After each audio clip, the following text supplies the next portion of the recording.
కోసుకుందాం. ఇదిగోండి టమాటా ఒకటే,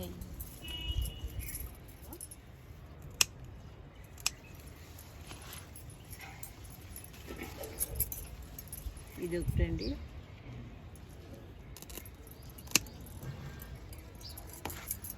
చిన్నవి బెండకాయలు వైనవి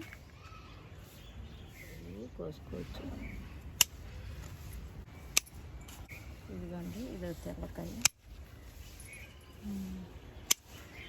వంకాయ, ఇది వంకాయ అండి.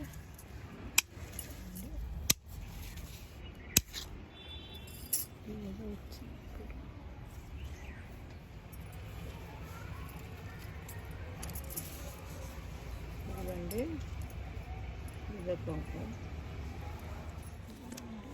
ఇదొక వంకాయ అండి. ఇదొక వంకాయ అండి, నిమ్మకాయ, ఇదొకాయ. ఈ ముళ్ళులు గుచ్చుకుపోతాయి వేసుకుని వరకు కోసం నిమ్మకాయలు అయినాయి. 2 నిమ్మకాయలు కోసం ఈరోజు హార్వెస్ట్ చేసినాయి. ఒక టమాటా, తెల్ల వంకాయలు, నల్ల వంకాయలు, బెండకాయలు, కొన్ని పచ్చిమిరపకాయలు కోసానండి. 2 నిమ్మకాయలు అయినాయండి. నిమ్మకాయలు కోసుకున్నాం. ఇదేనండి ఈరోజు హార్వెస్ట్. ఉంటానండి.